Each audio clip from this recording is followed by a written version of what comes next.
Boa noite ao pessoal aqui presente, aos que estão nos acompanhando pelas redes sociais.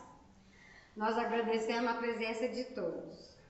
Também agradecemos a presença da Lívia, que fará para nós o estudo A Lição da Espada. E como está na leitura, fica o convite para nossa maior atenção às palavras do estudo da noite, né? E tão logo passamos a prece do Pai Nosso, a Lívia estará com a palavra. Tá? Então nós vamos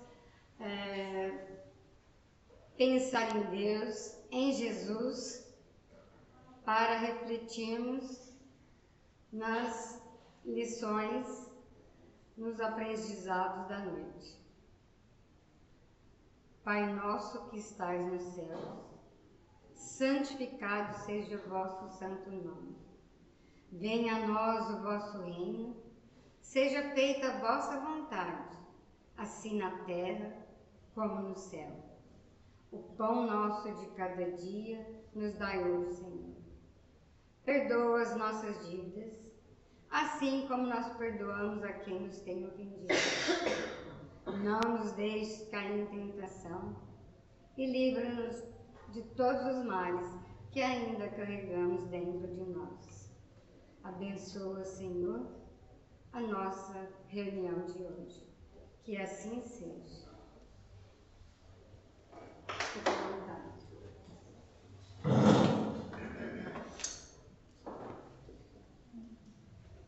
Queridos amigos, queridos irmãos, é uma alegria muito grande retornar a essa casa para mais um estudo do Evangelho. O Evangelho de Jesus é sempre um roteiro sublime a iluminar os nossos passos, guiar-nos, conduzir, direcionar nos caminhos do bem. Por isso que nós pedimos a Ele que no momento em que nós estivermos fazendo a nossa reflexão, nós possamos ser envolvidos na sua paz, na sua serenidade. E ao sair daqui, que nós possamos sair bem melhores do que quando nós chegamos. Hoje nós vamos estudar uma lição que foi dita por Jesus aos discípulos, quando ele convidou os discípulos ao trabalho. O Evangelho segundo o Espiritismo traz no capítulo 23, um capítulo que Allan Kardec deu um nome curioso para ele, o nome de Moral Estranha. Por que será que no Evangelho segundo o Espiritismo Allan Kardec reservou um capítulo com esse título? Porque nesse capítulo ele se dedicou a estudar aquelas lições de Jesus que à primeira vista pareceram estranhas, porque eram lições que pareciam destoar do seu sentido de amor, da sua fala construtiva, da sua fala amorosa. Mas nos estudos profundos de Allan Kardec ele vem nos mostrar que a moral parece estranha, mas que na verdade ela é sempre lúcida e sempre direcionadora dos nossos passos para o bem.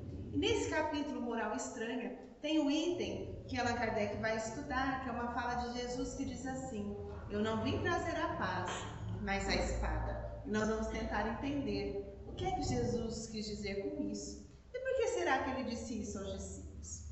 Mas antes, eu gostaria de trazer para a nossa reflexão uma passagem que está no livro Boa Nova, o livro que foi psicografado por Chico Xavier, foi escrito pelo espírito Humberto de Campos, né, pelo irmão X, em que ele, na terceira lição, ele deu o título da lição As Primeiras Pregações. E ele vai contar para nós que logo nos primeiros dias do ano 30, quando Jesus tinha se encontrado com João Batista no deserto, naquele deserto árido da Judéia, eles tinham se encontrado ali quando João Batista já estava fazendo o seu trabalho de preparar o terreno para o trabalho que depois Jesus faria.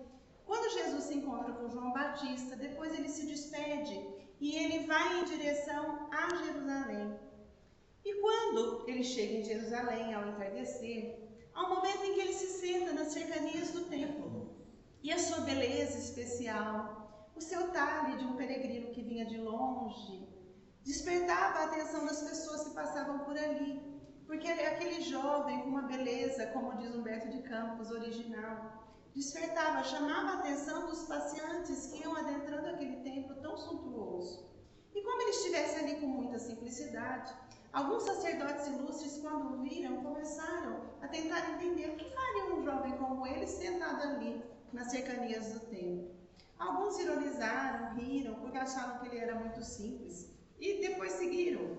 Mais um, que era o sacerdote Hanã, que depois se converteria num dos juízes importantes da sua causa na crucificação, que inclusive definiriam os seus destinos na crucificação.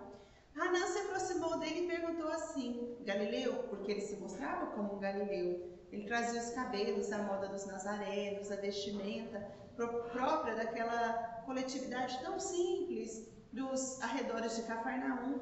Então Hanã pergunta para ele assim: Galileu, o que fazes você aqui?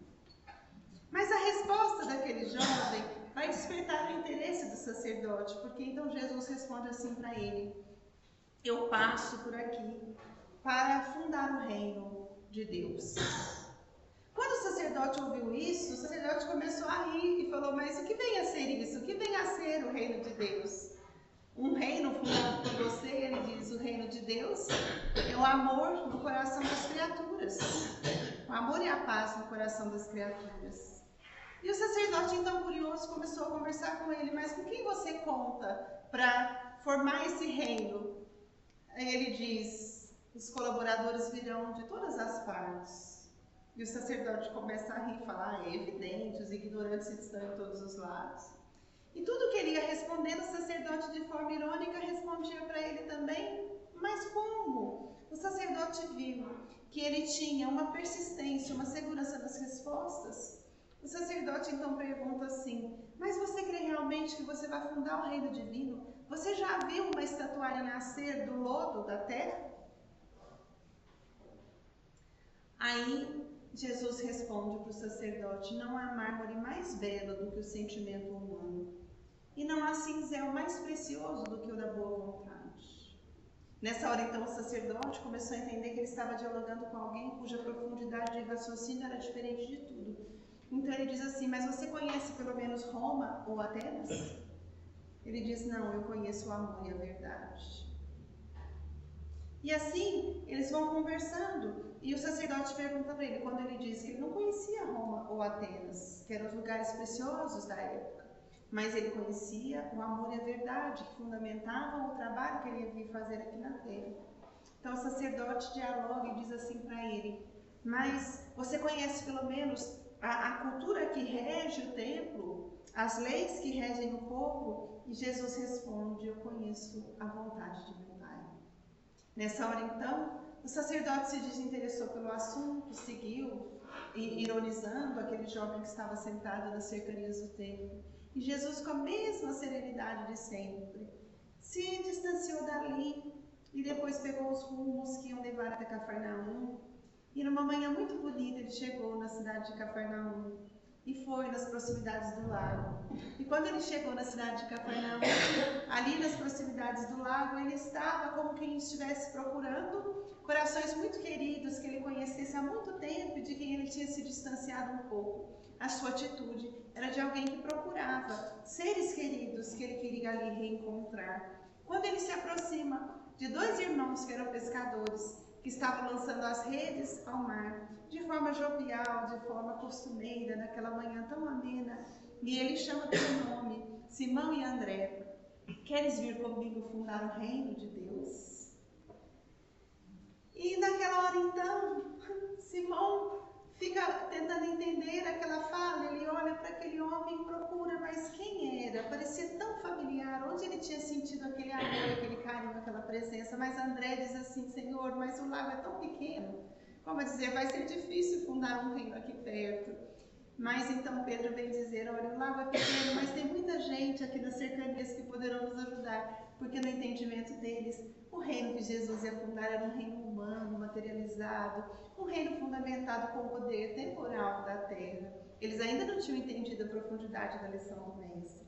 Mas Jesus vai conversando com eles e eles, tão familiares se sentem naquele acolhimento do Cristo, que eles então vão entusiasmados com Jesus, ouvir o que Jesus tinha a dizer a respeito desse reino. E eles então aceitam seguir Jesus e ajudá-lo e o abraçam naquela manhã. Alguns pescadores que estão próximos começam a ridicularizar a cena, a achar estranha Mas outros curiosos tentam olhar, mas quem era aquele jovem? E André se lembrava de ter ouvido muitas coisas sobre ele, das pessoas que vinham de Betsaida e que já sabiam dos seus feitos amorosos e bons. Depois daquele momento em que Jesus sai com André e com Simão, eles vão até o centro de Cafarnaum e ali vão encontrar um outro jovem que trabalhava na coletoria, coletando os impostos, que era o discípulo Mateus. E ali então eles vão convidar Mateus, Jesus vai convidar Mateus para trabalhar com ele na fundamentação do reino divino. Mateus aceita, com o mesmo amor e a mesma entrega, e depois daquele momento eles vão até a casa de Pedro. E Pedro, abrindo o lar para Jesus, começa a ouvir, junto com os outros amigos, o que é que esse amigo vinha falar, que reino era esse que ele ia fundar, com que maneira amorosa ele falava sobre esse pai de amor. E depois dali, ele vai convidar os outros discípulos. Mas quando nós vamos aos evangelistas, aos textos dos evangelistas, eles vão nos dizer que logo depois que Jesus convida os discípulos e começa a sua pregação junto ao público, nunca mais as pessoas ficaram distantes dele. A sua fama se espalhou para além de Cafarnaum. Pessoas da cidade de Corazim, Magdala, Dalmanuta, Cesareia, as regiões mais distantes iam vir ali para procurar aquele mestre. Os que tinham os doentes do corpo iam trazer os seus enfermos para que esse mestre curasse. E os que eram os adoentados da alma iam procurar nesse mestre a cura das mazelas do espírito. Muitos viriam para receber das suas mãos o pão nutritivo do corpo, e outros viriam receber o pão saboroso do espírito. Mas, onde Jesus estivesse desde aquele momento, as multidões sempre o acompanhavam. E é esse momento então, quando o mestre se mostra para o público, que nós vamos ver um grande movimento se desenhar em torno dele. De um lado, os corações que se sensibilizavam para a sua mensagem, que se sentiam tocados por sua proposta. Mas qual era a proposta de Jesus? Era uma proposta que não era a proposta convencional dos líderes da época, porque os líderes da época se embasavam no poder que oprimia, que feria, que maltratava o povo. Mas o amor de Jesus era o poder libertador do espírito, o poder do amor, que engrandecia, que promovia, que auxiliava, que unia as pessoas. Então o amor de Jesus era uma força tão diferente, que era uma revolução silenciosa que acontecia dentro do ser e depois se manifestava fora do ser. Porque o coração que se tocava pela mensagem do Cristo, de repente se tornava mais amoroso, mais generoso, mais pacífico, mais dedicado, mais participativo, e em torno dele as relações humanas melhoravam, porque um coração generoso auxilia o outro, um coração amoroso olha para o outro, um coração fraterno inclui o outro na sua vida. Então, as condições sociais melhoravam a partir da presença de Jesus. Então, aqueles que o amavam, fascinados pela sua presença, vão procurá-lo em diversos lugares, em diversos momentos. E os evangelistas vão narrar os feitos de Jesus. Mas quando Jesus reúne aquele grupo primeiro, que vai ser depois conhecido por nós como o grupo dos discípulos, alguns chamam o colégio apostólico, outros vão chamar os apóstolos. Quando Jesus chama aqueles 12 primeiros companheiros, que ele começa chamando Simão e André, depois vai chamar João e Tiago, que eram irmãos, vai chamar Mateus, e assim vai chamando vários, Filipe, Bartolomeu, vai chamar Judas. Quando ele reúne o grupo dos 12, aqueles corações que ouviam as suas palavras, que queriam trabalhar com ele, com devotamento e com amor, vai haver um dia que ele vai convidá-los a um trabalho diferente. Porque eles já não estavam recebendo a mensagem de Jesus. Eles não tinham a chance de ouvi-lo tantas vezes. Não eram eles que o acompanhavam nos feitos amorosos que ele fazia junto ao povo? Então, aqueles corações amigos que iam recebendo aquela semente de vida eterna, há um momento que eles vão ser convidados a trabalhar pela disseminação dessas sementes, pelo compartilhamento dessa mensagem. Então, agora nós vamos entrar no item específico do nosso tema de hoje. Porque quando nós vamos no Evangelho de Mateus, no capítulo 10, Mateus vai narrar para nós este momento, quando Jesus, reunindo os 12 discípulos, vai convidá-los a trabalhar na difusão do Evangelho, a Boa Nova, Porque a palavra evangelho quer dizer boa nova, mensagem alvissareira, a mensagem auspiciosa, feliz, que deve ser dividida e compartilhada. Boa nova é uma mensagem de alegria. E os discípulos estavam se inteirando dessa proposta renovadora e Jesus vai chamá-los a trabalhar com ele. E convida, mas vai e leva a mensagem adiante. Porque haviam tantos corações necessitados, corações que sofriam, que se sentiam desamparados, que se sentiam desorientados, corações que tinham sede de nutrição espiritual, que tinham desejo de se orientar bem para a vida, iam receber a mensagem dos discípulos com muito carinho. Então Jesus diz, mas vai, leva a mensagem, só que ele faz uma ressalva. Porque naqueles dias havia muitas rixas entre os judeus e os samaritanos, entre os judeus e os povos do seu entorno, que não eram judeus, eram chamados os gentios. Então, Jesus fala, vai, leva a mensagem, mas por enquanto não leva para os samaritanos nem para os gentios, porque Jesus se antecipava. Ele sabia que quem ia levar a mensagem mais longe era um outro apóstolo que viria muito depois, que era o apóstolo Paulo. Paulo faria a tarefa de levar a mensagem mais longe, para aqueles que não eram ali do entorno, que ia levar a mensagem para os que não eram judeus. Paulo ia levar a mensagem para as regiões mais distantes, mas por enquanto os discípulos não tinham essa tarefa. Jesus chama os discípulos para participar com ele nessa tarefa de compartilhar com os grupos próximos. Então ele fala, mas vá às ovelhas perdidas da casa de Israel, como a dizer, vá aos grupos coletivos próximos, que eram os grupos daquela cultura. Vá e leva a mensagem.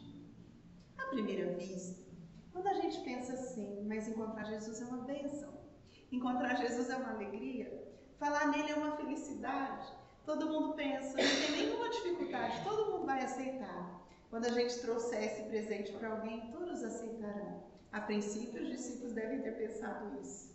Que do mesmo jeito que eles aceitavam o Cristo com encantamento, eles imaginavam que os outros iam aceitar da mesma maneira. Sem rixas, sem dificuldades, sem problemas, só que Jesus sabia que não seria assim. Porque o ponto de vista espiritual das criaturas é muito diferente. O nível de entendimento, a bagagem intelectual, a bagagem moral de cada um diferencia.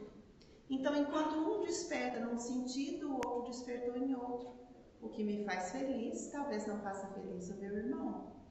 Eu posso me encantar pela doutrina espírita e amá-la, e às vezes aquele parente próximo, tão querido, ainda não a entenda.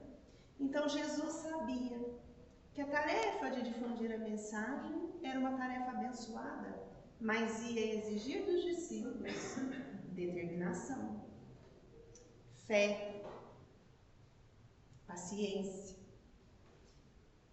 a capacidade de perdoar e esquecer quando aqueles corações para quem eles fossem levar a mensagem não os entendessem, não os acolhessem. Só que os discípulos ainda não sabiam disso. Jesus sabia, os discípulos não. Então o que Jesus vai dizer? Leva a mensagem. Se vocês forem a uma casa, o relato é muito bonito, aqui eu estou contando com as nossas palavras, porque senão nós teríamos que ler o texto que vale o convite. É lindo para quem desejar. Ele vai dizer, mas vá, a cada casa que chegar, faça os votos de que a paz esteja ali. Se o coração te receber, é uma bênção, mas se não receber, limpa a poeira das sandálias, sacode o pó da sandália e segue. O que será sacudir o pó da sandália? A poeira é a sujeira que ficaria no pé. Ali, Jesus não se referia à sandália dos pés ou à poeira dos pés, ele se referia à poeira da mágoa que ficaria no coração cada vez que eles não fossem recebidos. Então ele diz, sacode, se ninguém aceitar, limpa isso do coração, abençoa e passa, deixa para trás e segue, que vai haver um momento de desespero. E nessa fala em que Jesus está convidando os discípulos, ele diz algo mais, ele diz, olha, não vos preocupeis com o que vocês vão dizer aos outros. Por quê? Porque na hora em que o coração bem intencionado estiver falando sobre o bem, o Senhor, Deus, nosso Pai, dará inspiração para que a fala seja feita. Então, em outras palavras, Jesus dizia que eles nem se preocupassem com isso, porque eles seriam investidos da autoridade moral superior para falar aos corações, no entendimento da época, para expulsar os demônios, ou seja, devolver saúde psíquica e emocional para os corações perturbados.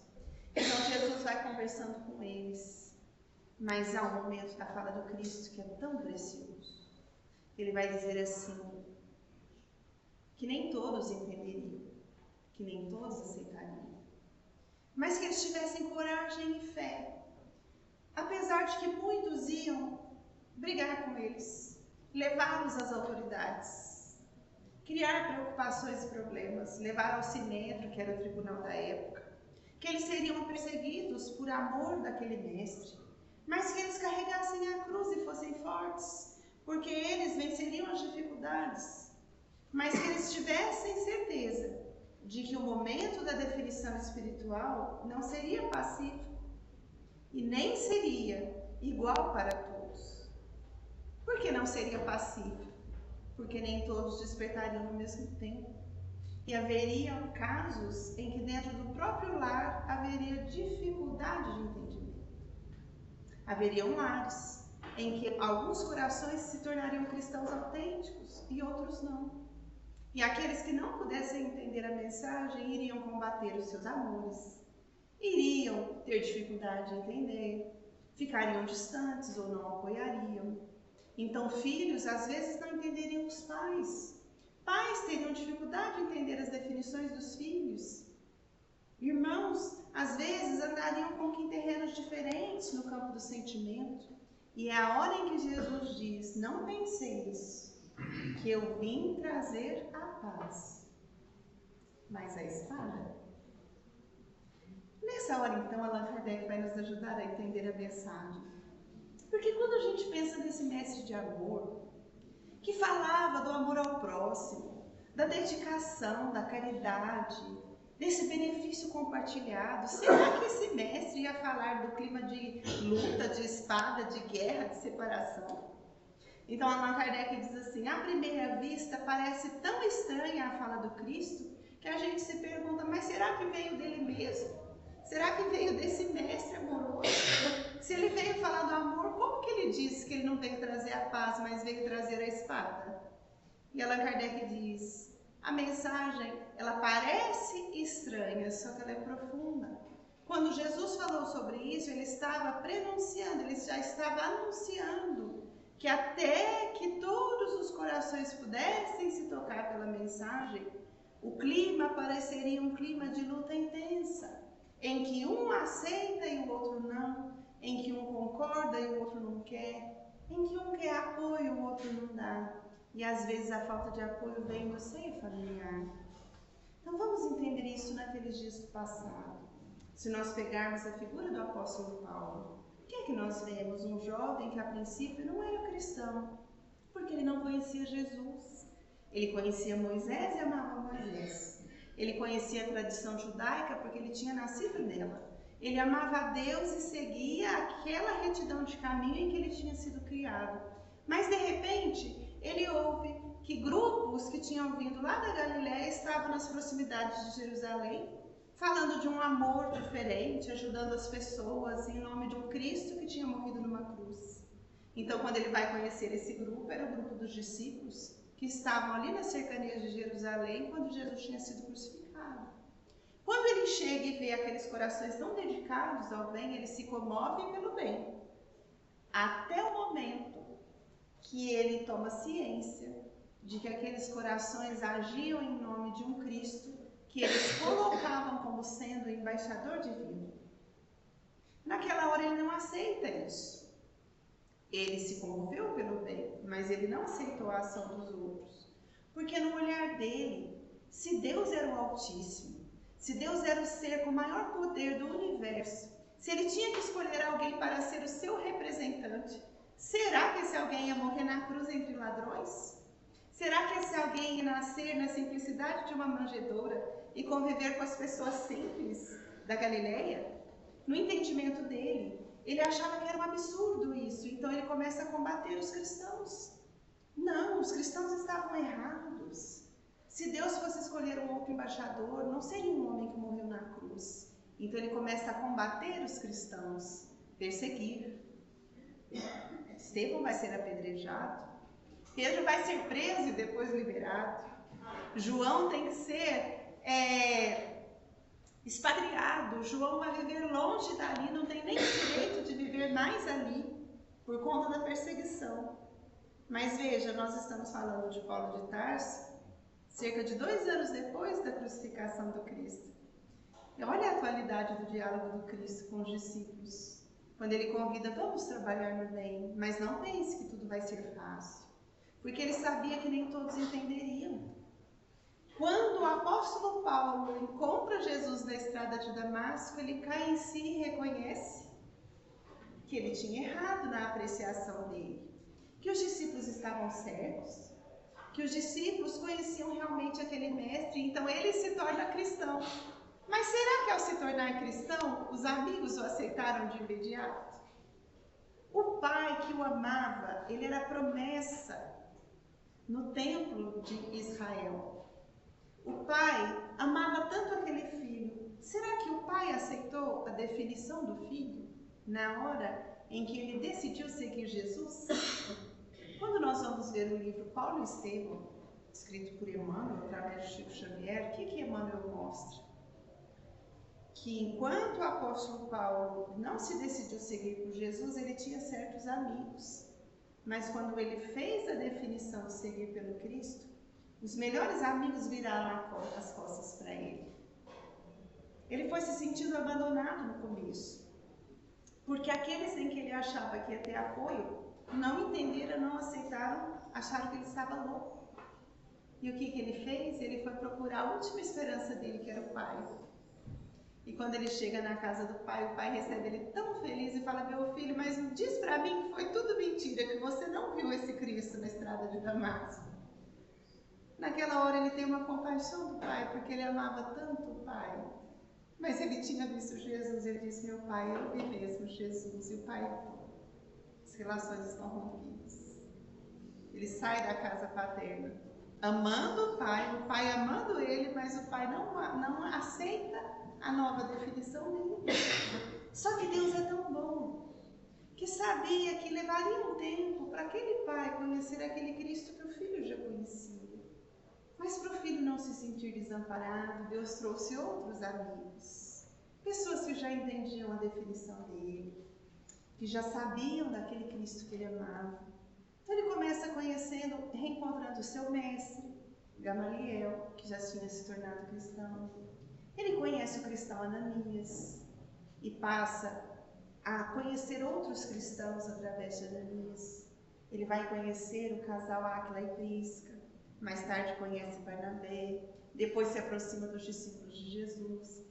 E por onde ele anda, ele vai encontrar corações tão dedicados.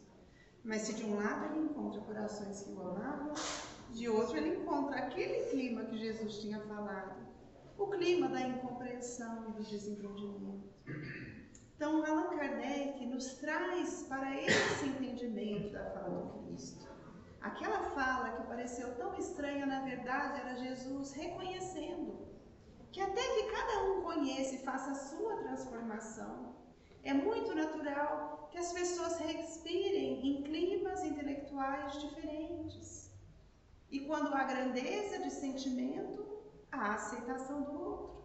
Mas na nossa pequenez espiritual, muitas vezes nós temos dificuldade de aceitar o outro, do outro nos aceitar. Mas isso é temporário. Então, quando Jesus dizia, eu não vim trazer a paz, era um diálogo que ele estava fazendo para os discípulos, convidando os discípulos ao trabalho. É claro que ele tinha vindo trazer a paz, mas a paz é um processo de conquista lento. Estava começando ali. Mais tarde, os corações viveriam essa paz. Só que até que isso acontecesse, o clima pareceria um clima de luta, em que as pessoas estão terçando armas, estão brigando por alguma coisa, até que os corações se renovassem e se transformassem.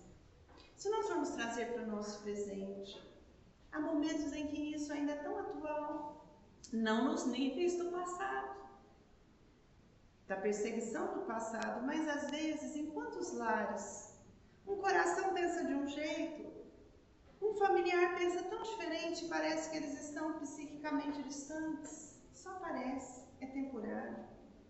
Às vezes, quantos amigos nossos professaram fé diferente da nossa e têm dificuldade de aceitar a nossa crença? Eles nos amam, mas às vezes têm dificuldade de aceitar a nossa crença. Quantas vezes somos nós que temos dificuldade de apreciar as coisas? Então, quando Jesus preparava o coração dos discípulos, é para que eles não desanimassem, não. O clima é de luta por um tempo, mas depois a luta vai se apaziguando, porque os corações amadurecem.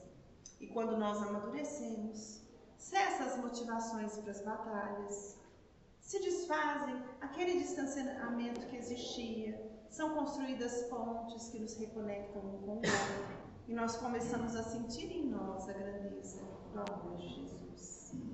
Então os discípulos na hora não entenderam muito bem, não, eu penso. Porque na hora era o clima de encantamento, era o começo do contato com Jesus. Eu penso que isso deve ter ficado mais claro para eles um pouco depois. Mas o mais bonito de tudo é que eles não desanimaram ante a luta. Pedro sofreu incompreensão de muita gente, mas ele permaneceu fiel ao compromisso que ele fez com Jesus. E qual era o compromisso? O compromisso de amar, o compromisso de dividir o amor. Alguns não entenderam, mas por outro lado, tantos corações chegaram que se tornaram parceiros, amigos, que receberam aquela mensagem com ternura. O apóstolo Estevão recebeu a mensagem que Pedro compartilhou e se tornou um cristão dedicado. João não desanimou diante da luta que chegou para ele. A luta foi grande, mas ele permaneceu fiel àquela proposta de amor, ou seja, ele permaneceu conectado com a proposta do bem. Em torno dele a luta tinha se estabelecido, mas ele permaneceu firme e viveu uma vida longa, amparando a mãe de Jesus. Vai viver lá em Pátimos, em Éfeso, dividindo a mensagem com aquelas pessoas que chegavam para receber daquele coração jovial a mensagem que ele tinha, que compartilhar aquela mensagem de Jesus. Quantos corações dividiram aquele Cristo que amaram? Eles não dividiram só no primeiro encontro com o Cristo, eles foram dividir muito mais tarde. E depois a vida transformou os incompreensíveis.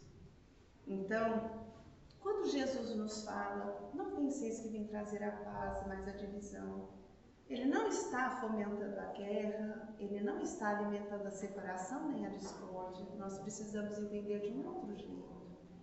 Ele sabia que cada vez que uma nova ideia chega para renovar os corações, ela leva um tempo de se reajustar. Ela leva um tempo para ser assimilada, para ser sentida. Os grandes corações que vieram para transformar a terra viveram em algum momento uma incompreensão. Com Sócrates foi assim, Allan Kardec vai nos falar nesse capítulo que nós estamos estudando. Com Allan Kardec foi assim, ele não fala dele, mas quando vamos estudar a história vamos ver, nem sempre as pessoas o entenderam de imediato. Com Chico Xavier foi assim. Ele trabalhou no amor, mas todos o entenderam no primeiro dia? Não. Outros vão entendê-lo muito mais tarde, só que ele permaneceu no trabalho. Então, embora na nossa vida às vezes haja esse clima de batalha, o convite para nós é permanecer no amor. Lembrando aquele mestre que um dia os sacerdotes viram nas cercanias do templo e perguntaram: mas que fazes você aqui? Eu venho fundar o reino de Deus. Mas que reino vem a ser isso? O que vem a ser o reino de Deus? É o amor e a paz no coração das criaturas. Primeiro, nós vamos nos renovando como pessoas e depois o mundo se renova com a nossa renovação. A minha renovação vai se dar ao mesmo tempo da minha irmã? Não. Eu vou amá-la intensamente e ela vai amar a mim. Mas ela vai se renovar num tempo próprio e eu vou me renovar num tempo particular. O amor vai chegar para um outro coração e para outro, que vai despertar a cada tempo. Mas o importante é que todos terão chances de ver essa semente florescer dentro de si. Mas à medida que nós vamos nos melhorando, é que nós vamos vendo em torno de nós as coisas também se renovando. Então o Evangelho é sempre um convite à fé raciocinada, à lucidez espiritual e à renovação dos nossos propósitos.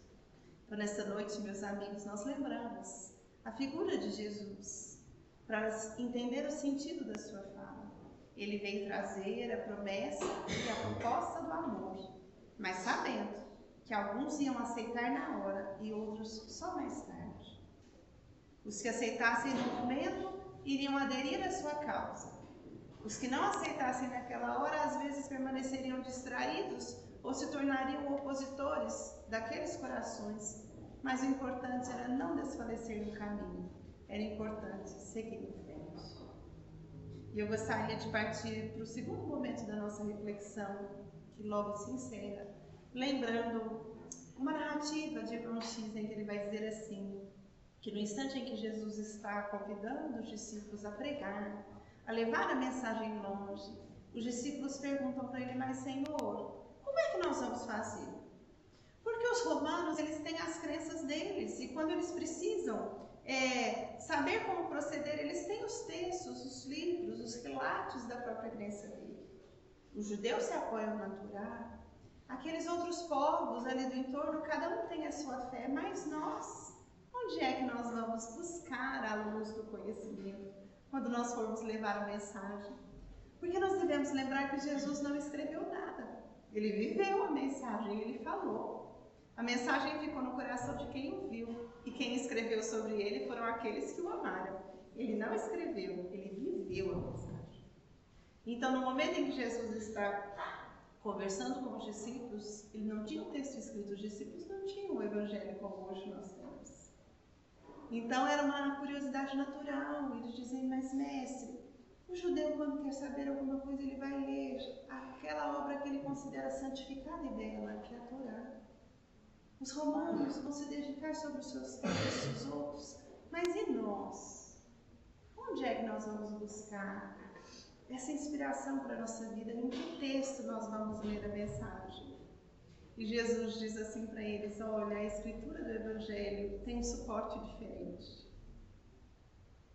A mensagem que eu trouxe vai ser escrita num outro tipo de suporte, que é um suporte que não perece, que não se rompe, que não se corrói. Ele tem uma estrutura mais profunda na vida, no coração do discípulo. Então Jesus chega até nós através daqueles que o amaram.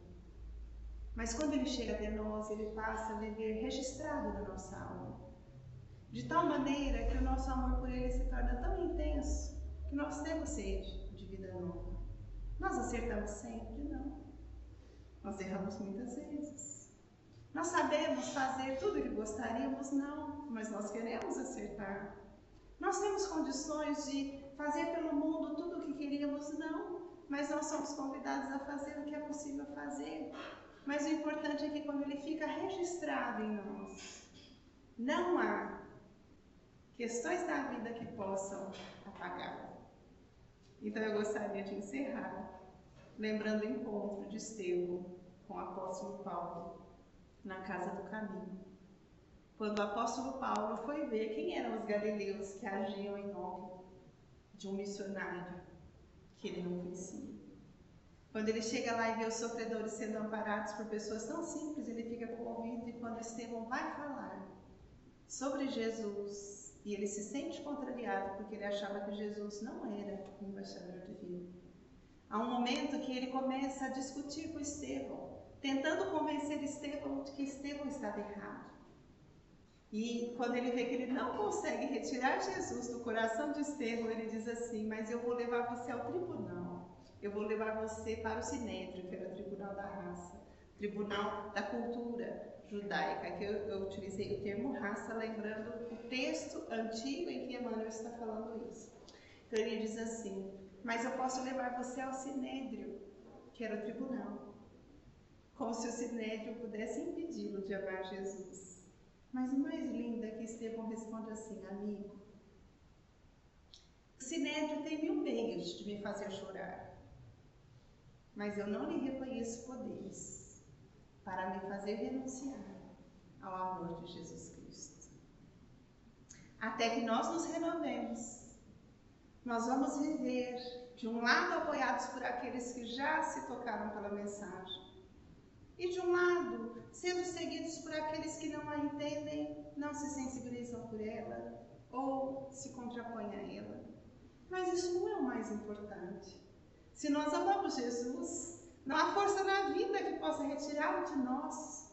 Foi o que Estevão disse para o apóstolo Paulo, e depois Paulo entendeu a fala de Estevão, porque ele também conheceu aquele mestre, a quem ele amou com a profundidade da sua alma e teve a coragem de compartilhá-lo com outros corações. Então a mensagem da noite tinha por objetivo estudar esta fala do Cristo. Eu não vim trazer a paz, mas a espada, que muitos acharam que era uma moral estranha. Por isso Allan Kardec deu esse título para o capítulo 23 do Evangelho segundo o Espiritismo.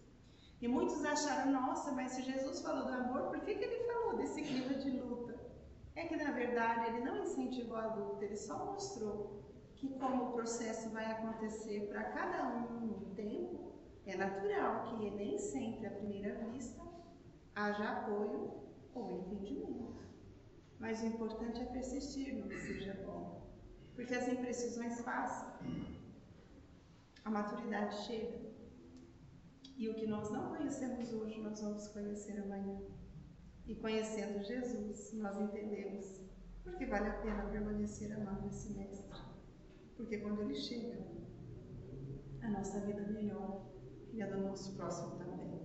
Mesmo que alguns olhem para nós sem entender ou sem concordar com isso. Então eu não vim trazer a paz, mas a espada. Foi um alerta que Jesus fez para os discípulos, quando convidava os discípulos a trabalharem no bem. Era preciso trabalhar. Era preciso compartilhar. É preciso doar o melhor de nós. Se tiver apoio, é maravilhoso. Mas se no primeiro momento não tiver, isso não deve ser para nós motivo de não seguir ou de não querer ir além. Porque se de um lado tiver dificuldade, de outro vai ter mãos amigas que vão nos amparar. E nós, como mestre, vamos conseguir seguir em frente. Sempre para o bem e sempre para a luz. Então, que fique conosco a fala de Estevão. Não há força que possa retirar do nosso coração o amor de Jesus Cristo. Muito obrigada pela atenção. É sempre uma alegria vir aqui. Que Deus abençoe a cada um e dê sempre o melhor. Sempre força, coragem e bom ânimo. E até o outro dia, se Deus quiser.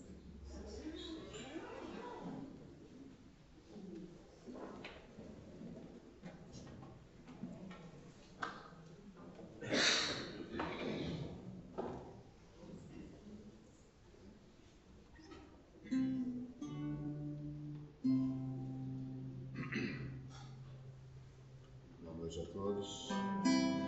Música Luz do Mundo.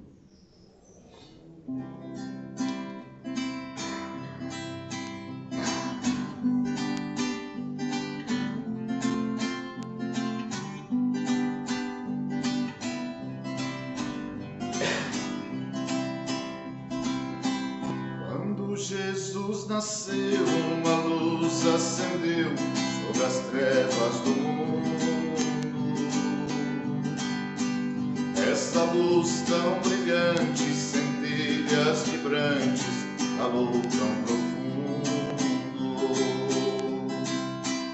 E o homem irado, materializado, se enterneceu. E encontrou nesta luz o caminho que conduz aos parâmetros de Deus.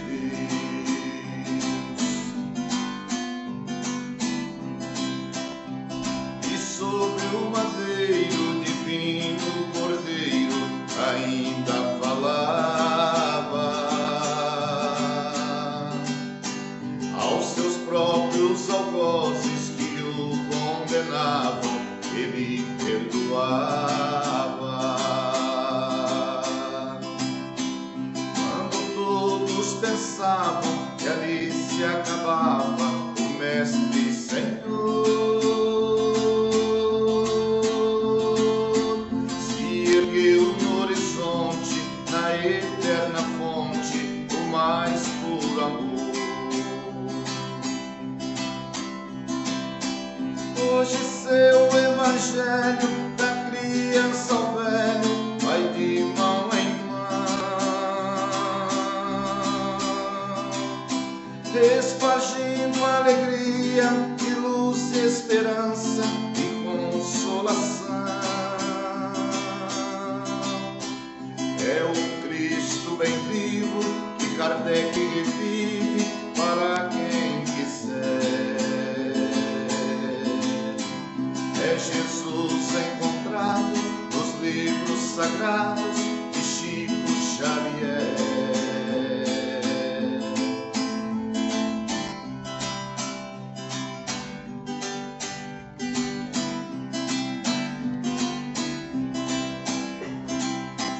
Hoje seu evangelho, da criança ao velho, vai de mão em mão, espargindo alegria